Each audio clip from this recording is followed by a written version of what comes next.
Hello बच्चों, let's read the question. Find the adjoint of the given matrix and verify in each case that a into adjoint of a is equal to adjoint of a into a is equal to determinant of a into identity matrix. The given matrix is 1 minus 1 2 3 1 minus 2 1 0 and 3.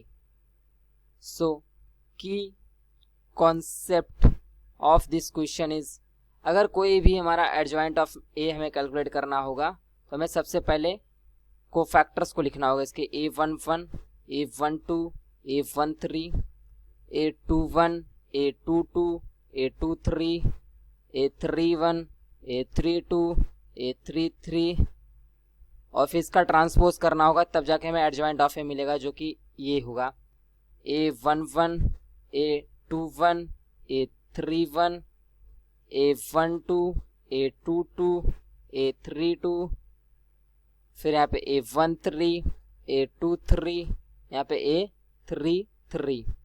तो ये हो जाएगा हमारा adjoint of ए, जहाँ पे ए आई जे हमारा है -1 की power i plus j minor of i and j. तो ये हो जाएगा हमारा, ये ए हमारा कोफैक्टर्स है, एम हमारा माइनर है. अब हमारा गिवन मैट्रिक्स है ए इज इक्वल टू, गिवन है हमें 1 minus 1 2 3 1 minus 2 1 0 3. तो हम सबसे पहले इसके एडजॉइंट ऑफ ए को लिखेंगे. तो एडजॉइंट ऑफ ए को लिखने के लिए हमें सबसे पहले इसके कोफैक्टर्स को कैलकुलेट करना पड़ेगा. सो a11 इज इक्वल टू -1 की पावर 1 प्लस 1 और पहले कॉलम को ढकने के बाद हमें माइनर मिलता है 1 minus 2 0 3 और इसको जब क्रॉस मल्टीप्लाई करके कैलकुलेट करते हैं तो मिलता है 3.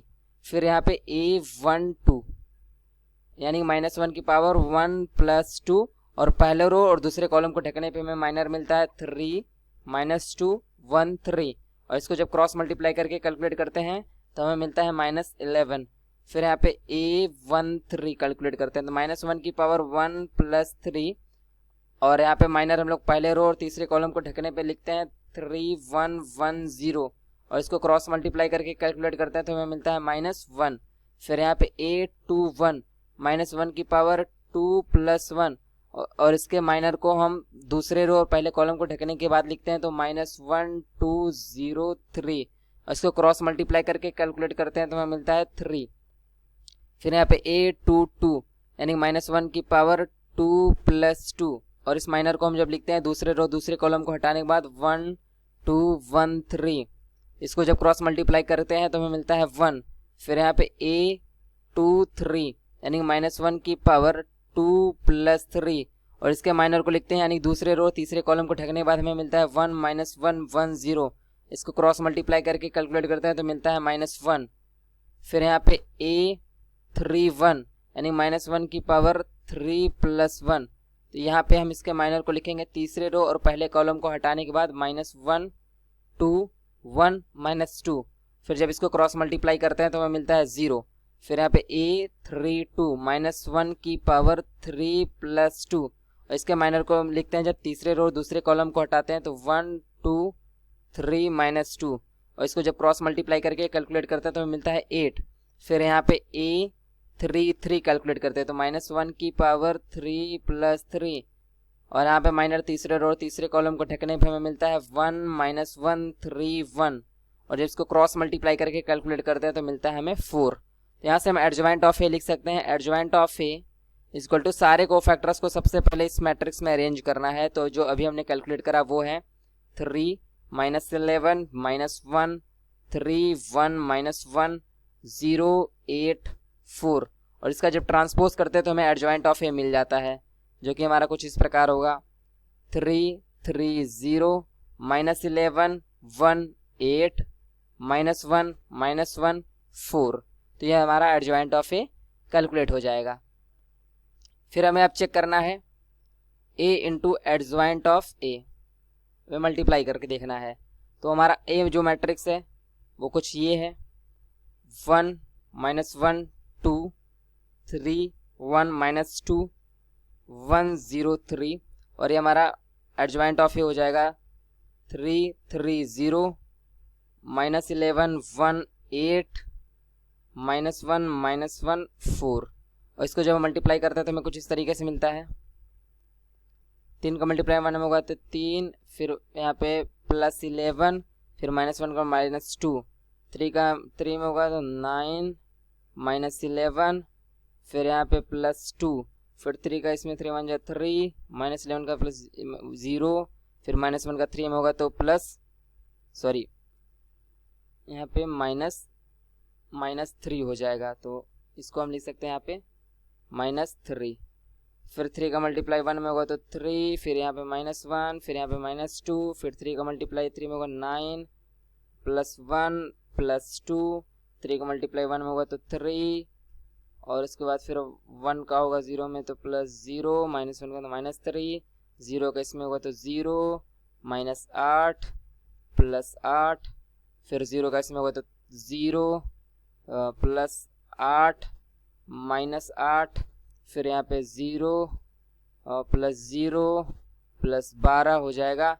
और जब इसको हम कैलकुलेट करते हैं तो हमें मिलता है 12 0 0 0 12 0 0 0 12, तो हमें ये मिलता है।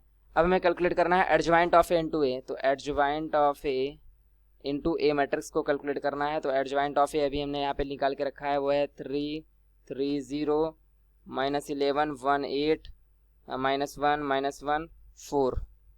फिर इसको ए से मल्टीप्लाई करना है। ए मैट्रिक्स है 1 -1 2 3 1 -2 1 0 3, और जब इसको मल्टीप्लाई करते हैं तो हमें मिलता है कुछ इस तरीके से। 1 को मल्टीप्लाई 3 में होगा 3 +9 +0, फिर यहाँ पे -11, फिर यहाँ पे 3, फिर यहाँ पे 8, फिर यहाँ पे -1, फिर यहाँ पे 3 का -1 में होगा तो -3, फिर यहाँ पे +4, फिर -1 का 3 में होगा तो -3, 1 का 3 में होगा तो +3, 0 का 0 में होगा तो 0, -1 का मल्टीप्लाई -11 में तो 11, और 1 का मल्टीप्लाई 1 में तो +1, और 0 का मल्टीप्लाई 8 में तो 0, -1 का मल्टीप्लाई -1 में तो +1, 1 का मल्टीप्लाई -1 में होगा तो -1, 0 का मल्टीप्लाई 4 में तो +0, 2 का मल्टीप्लाई 3 में 6, -2 का मल्टीप्लाई 3 में तो -6, और 3 का मल्टीप्लाई 0 में तो 0, 2 का मल्टीप्लाई -11 में तो -22, -2 का मल्टीप्लाई 1 में तो -2, 3 का मल्टीप्लाई 8 में तो 8 3 24, फिर 2 का मल्टीप्लाई -2 में तो -2 का मल्टीप्लाई -1 में तो +2, फिर 4 का मल्टीप्लाई 3 में तो 12। जब इसको हम कैलकुलेट करते हैं तो ये मिलता है 12 0 0 0 12 0 0 0 12। फिर जहाँ पे हम डिटर्मिनेंट ऑफ ए कैलकुलेट करते हैं तो ये कुछ हमारा इस तरीके से होगा। Determinant of A is equal to determinant of 1 -1 2 3 1 -2 1 0 3। तो इसको हम C1 के अलॉन्ग एक्सपेंड करते हैं तो ये हमारा हो जाएगा 1 इंटू माइनर हमारा बनेगा 1 -2 0 3, फिर यहाँ पे दूसरे स्पॉट पे माइनस होता तो -3 इंटू यहाँ पे -1 2 0 3 हो जाएगा, फिर यहाँ पे +1, और फिर इसका माइनर लिखेंगे तो हो जाएगा -1 2 1 -2। अब इसको मल्टीप्लाई करते हैं 1 इंटू और यहाँ पे 3 हो जाएगा, फिर -3 इंटू यहाँ पे -3 हो जाएगा, प्लस यहाँ पे 1 इंटू 2, फिर 2 में से -2 तो फिर 0 हो जाएगा, फिर हो जाएगा 3 और +9 तो यहाँ पे हो जाएगा 12। तो यहाँ पे लिख सकते हैं determinant of A into identity matrix, ये हमारा हो जाएगा 12 इंटू आइडेंटिटी मैट्रिक्स हमारा हो जाएगा 1 0 0 0 1 0 0 0 1, और जब इसको अंदर मल्टीप्लाई करते हैं तो हमें मिलता है 12 0 0 0 12 0 0 0 12। तो यहाँ पे हम क्लियरली देख सकते हैं कि हमें मिल गया है a into adjoint of a is equal to adjoint of a into a is equal to determinant of a into identity matrix. तो ये हमने प्रूफ कर दिया। Hope you understood it well. Best of luck.